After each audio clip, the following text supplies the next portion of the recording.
Hola a todos y bienvenidos. Hoy vamos a detenernos en una idea que resuena con mucha fuerza en las lecturas, la idea de que hay una voz que nos llama, una voz que es capaz de sacarnos de la muerte y llevarnos directamente a la vida.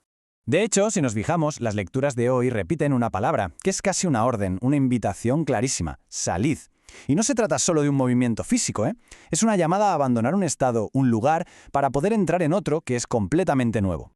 Y claro, esa llamada tan antigua, de repente nos habla directamente hoy, a cada uno.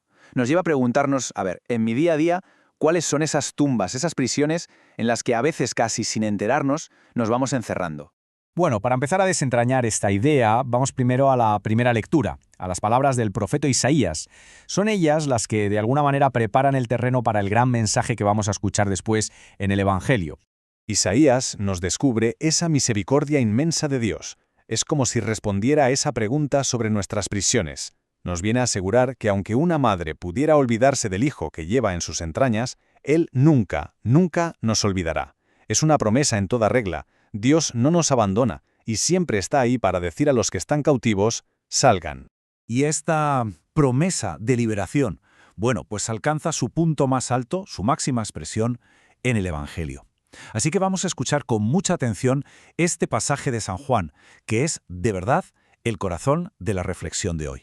En aquel tiempo, Jesús dijo a los judíos: «Mi Padre trabaja siempre, y yo también trabajo». El conflicto arranca aquí, con esta frase tan rotunda, porque claro, para la mentalidad de la época, trabajar en sábado era saltarse una ley sagrada. Pero es que Jesús va mucho más allá. Al llamar a Dios «mi Padre», se está poniendo a su mismo nivel, se hace igual a Él. Y esto para las autoridades era una provocación que no podían tolerar. Y continúa Jesús: en verdad os digo, el Hijo no puede hacer nada por su cuenta, sino lo que ve hacer al Padre. Lo que hace el Padre, también lo hace el Hijo. O sea, ante la controversia, Jesús explica quién es. No actúa por libre, sino en una unión total y perfecta con el Padre. Su trabajo es un reflejo exacto del trabajo del Padre, y enuncia algo todavía más increíble: que de la misma forma que el Padre resucita muertos, el Hijo también tiene poder para dar vida. Porque el Padre ama al Hijo y le muestra todo lo que hace, y le mostrará obras mayores que esta, para que os asombréis, pues como el Padre resucita a los muertos y les da vida, así también el Hijo da vida a los que quiere, porque el Padre no juzga a nadie, sino que todo el juicio se lo ha entregado al Hijo, para que todos honren al Hijo como honran al Padre. El que no honra al Hijo no honra al Padre que lo envió. En verdad os digo, quien escucha mi palabra y cree en el que me envió, tiene vida eterna, y no incurre en juicio, sino que ha pasado ya de la muerte a la vida. Aquí está una de las promesas clave. Hay que prestar atención. Dice, tiene vida eterna, en presente, y ha pasado ya de la muerte a la vida. No es algo para un futuro lejano. Es una transformación que puede suceder aquí y ahora, en el mismo instante en que se escucha su palabra y se cree. En verdad os digo, llega la hora, y ya está aquí, en que los muertos oirán la voz del Hijo de Dios, y los que la oigan vivirán. Jesús insiste en esta idea del ahora. La hora ya está aquí. Y cuando habla de muertos, no se refiere solo a los que están en los sepulcros, sino a todos los que de alguna forma están espiritualmente apagados. Al escucharle, reciben esa misma vida que Él tiene, la vida que viene del Padre. Es una llamada a despertar. Porque como el Padre tiene vida en sí mismo, así le ha dado al Hijo tener vida en sí mismo. Y le ha dado poder para juzgar porque es Hijo del Hombre. No os asombréis de esto. Llega la hora en que todos los que están en los sepulcros oirán su voz. Los que hayan hecho el bien saldrán para una resurrección de vida, los que hayan hecho el mal para una resurrección de condena. Yo no puedo hacer nada por mí mismo. Según oigo, juzgo, y mi juicio es justo, porque no busco mi voluntad, sino la voluntad del que me ha enviado. Y con esto Jesús cierra su enseñanza, reafirma de dónde viene su autoridad, su juicio, sus actos. Todo es justo precisamente porque no busca lo suyo, sino la voluntad del que le ha enviado. En esa sintonía perfecta con el Padre está la clave de su poder para dar vida.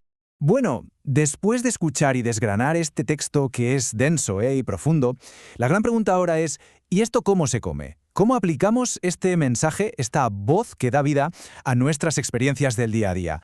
Pues mirad, esas tumbas de las que hablaba Isaías se manifiestan en la vida de formas muy concretas.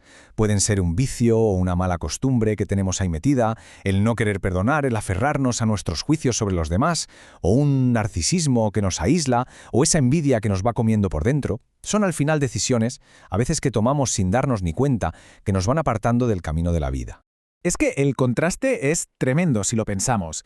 La tumba es la oscuridad, la rutina, el ir por la vida sin enterarse de nada, el estar centrado en la propia voluntad. Y en cambio, la vida que Cristo nos ofrece es justo lo contrario. Es luz, es abrirse a cosas nuevas, es una escucha atenta que nos lleva a cambiar, y como él mismo dice, es vivir según la voluntad del Padre. Entonces, la conversión no es simplemente un cambio de fachada, de hábitos externos. Lo más importante es un proceso que va por dentro, ser capaces de hacer el silencio necesario para que esa voz de la que habla el Evangelio pueda, de verdad, tocar el corazón y darle la vuelta desde dentro. Y aquí llegamos al núcleo de todo. Para salir de esas pequeñas o grandes muertes diarias, hace falta una fuerza enorme. Y esa fuerza, nos dice el Evangelio, es la voz de Cristo. Es su autoridad, que le viene de esa unión total con el Padre, que es el único que tiene la vida en sí mismo y que puede comunicarla. Y ya para ir terminando, vamos a quedarnos con una última idea, una pregunta que nos pueda acompañar durante el resto del día. El Evangelio nos asegura que esa voz que da vida está sonando ahora mismo. Ya está aquí. La pregunta que se nos queda en el aire, entonces, es muy personal y muy práctica. En medio de todo el ruido que tenemos en la vida, de las prisas, de las distracciones, ¿cómo podemos encontrar un pequeño momento de silencio para poder escucharla?